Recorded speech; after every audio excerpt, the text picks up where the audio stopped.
I think I've been sort of operating with data collection and image making from very early on, and that was primarily influenced by family. So that's my grandfather and father, who were both actively consuming the world in that form. And I would always sort of go on these expeditions with them in different ways, and also view the world through their slideshows and everything that they were collecting. But it was always very founded in text as well. So it was something that punctuated a much more sort of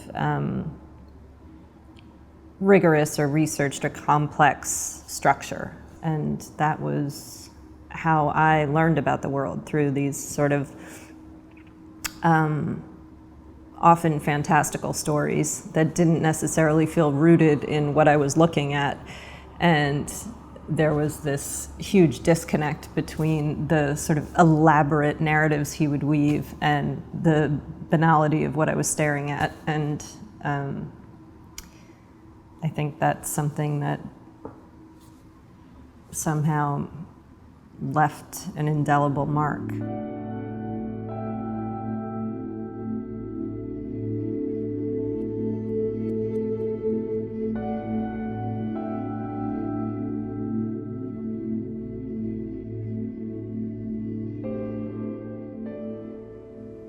My early interest was definitely in science, and I was studying environmental science, and then photography was sort of always in the background.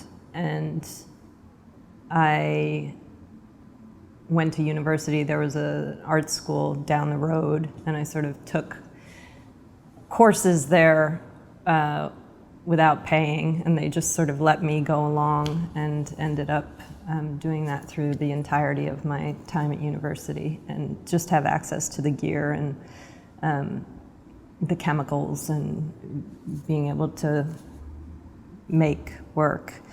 And the thing that you can see consistently through all the projects is the process of research, and the idea and the sort of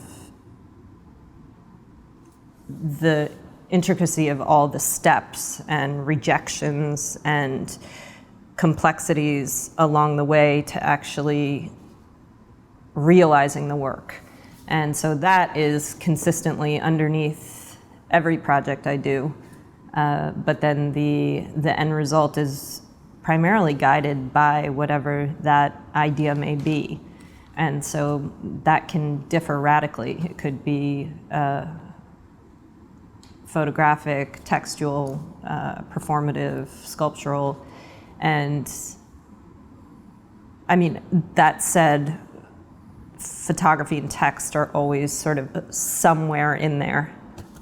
And even in this current project that I just did, which is sculptural and 675,000 pounds of concrete and performance, it is firmly rooted in photographic ideas of how the photograph is used to mark loss. And so architecture certainly plays into that relationship, but a photograph takes something out of time's continuum. It preserves something that is otherwise lost. And I think a lot about how we grapple with loss and this kind of human commitment to leaving a mark of something that is otherwise invisible.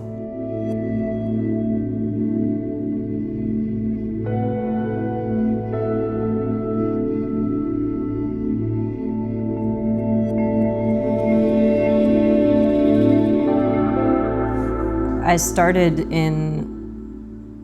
thinking about bookmaking and looking at these early records of exploring the New World and processing America at that time as a new world, and thinking about the act of exploration and discovery in the United States way back, and thinking about how that was achieved graphically with these really sort of abstract drawings, and then data collection. and sort of applying that logic to a photograph and text, and having the photograph exist in this abstract realm and then the text be this anchor point.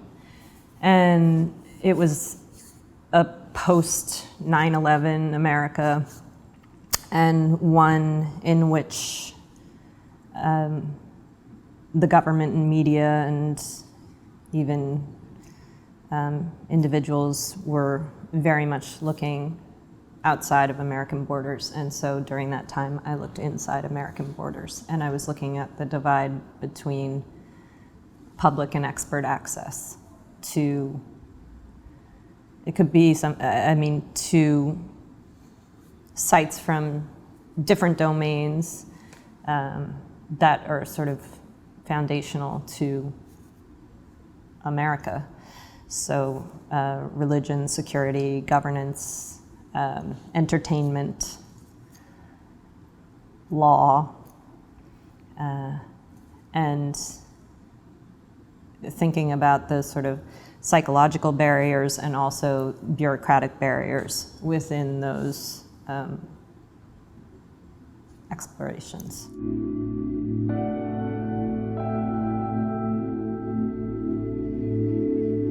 During that period, at least in governmental sites, there wasn't so much of a visual referent associated with all of these spaces.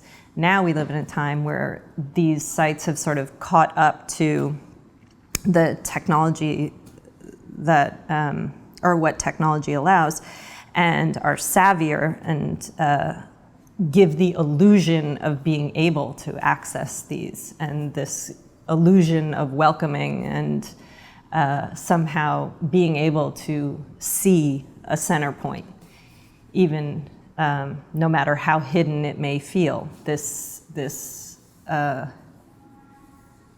game of transparency. And at the time when I was producing the project,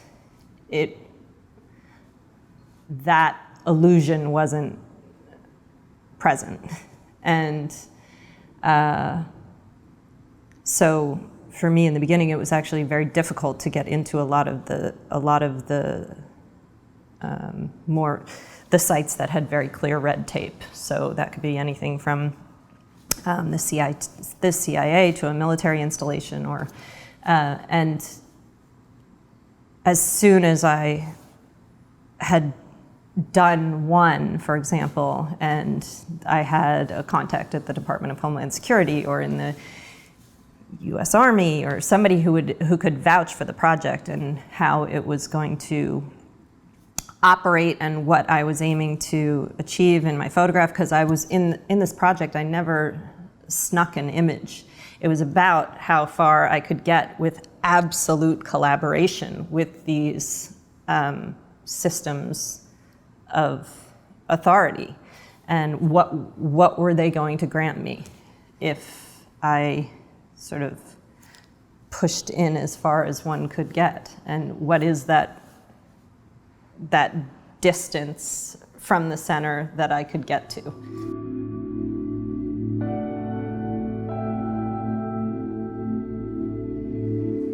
I guess when I think about that work, what I was trying to create was this space in between the image and the text. So that space where we interpret, there's judgment, there's translation, there's manipulation, there's the sort of instability of fact. And that is formed through these two poles. So you have the image and you have the text, and then the viewer has to do this dance between the two where it's constantly transforming in relation to the other, but also in relation to weaknesses in the human mind, and also fantasy making in the human mind, and forgetting and remembering and altering. And so and depending on how much time you give to either the image or the text, it can be an entirely different read. this work in particular has a completely different appearance and read in each location that it's exhibited at, and in the time period that surrounds it, and the governance that surrounds it, and the relationship of that site to the United States at that time, and the state of the United States in that time period. So it is ever morphing.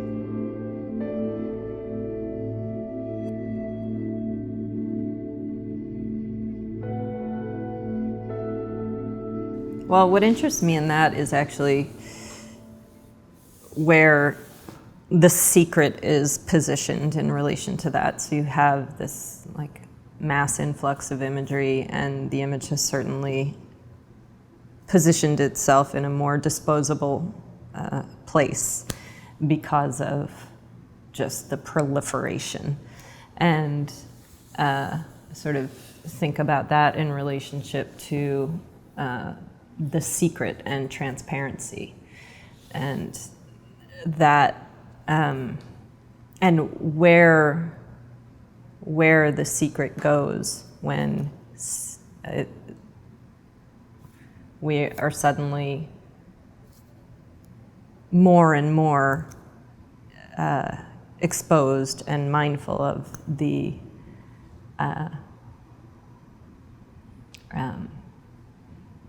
appearance of transparency and the complexity of guarding secrets.